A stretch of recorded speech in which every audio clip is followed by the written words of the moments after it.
Hello beautiful people, I'm Yuval Ben-Ami, travel guide and writer, and this is my village of Loris.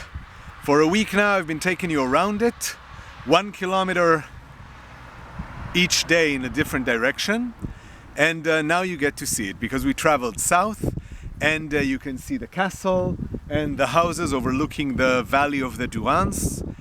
And now that you see it, I'll tell you a secret about it. And the secret is that we live here, but we don't only live here. Because when you live in a small village that has 2 mediocre bakeries, 2 fairly nice butcher shops, a greengrocer, and a couple of cafes, you end up traveling elsewhere. You end up living in other places. We live in many other villages of the Luberon. Each one is about 5 to 10 kilometers from our home.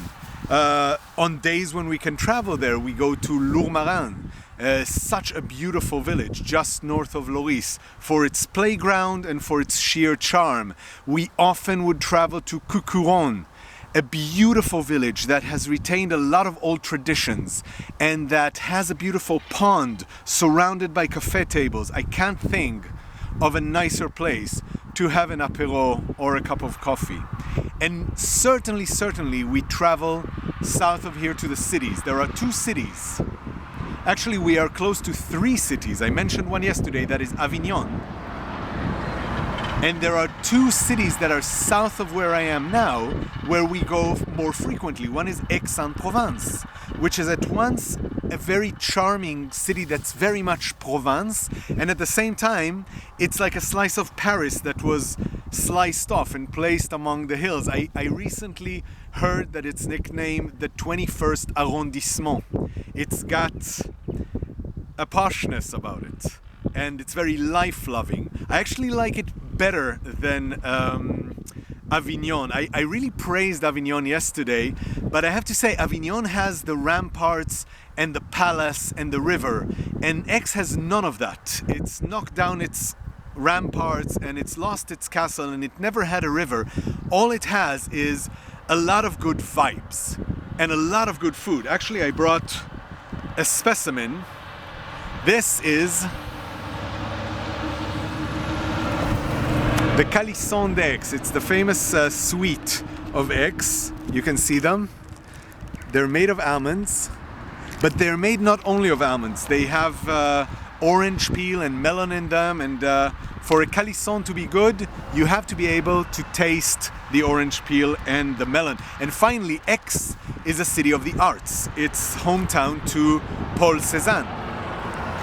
And my favorite place to show over there is a hilltop from which you can see the Montagne Sainte-Victoire, the rugged mountain that Cézanne painted and repainted. You are surrounded there by versions of that mountain as painted by Cézanne. At the foot of the Sainte-Victoire is the burial place of Picasso. And when you stand at that spot, you're looking at where Picasso was buried from where Picasso was born, because without Cézanne's continuous experimentations with abstraction, Picasso's art would not have been possible, nor any of 20th century art, not in the way that we know it. So that's Aix. South of Aix is a city that in a way we love even more. It's Marseille. And Marseille, you know, us being from Jerusalem, Tel Aviv, from the Eastern Mediterranean, Marseille feels like home. It's a Mediterranean port city. It's very international, very much an immigrant city. It's super relaxed and easygoing, much more so than people think. It's got a ravishing heart and a beautiful old port. It's got many neighborhoods, each one a completely different story from the others. It's dramatic, the way it slopes down from rugged mountains with big apartment blocks. Even the brutalism and the urban decay of Marseille have an attitude about them that we love. This is what makes living here complete. Thank you. Tomorrow we shall conclude. Until then, please stay safe, please keep others safe, keep smiling and enjoy wherever you are. Catch you soon.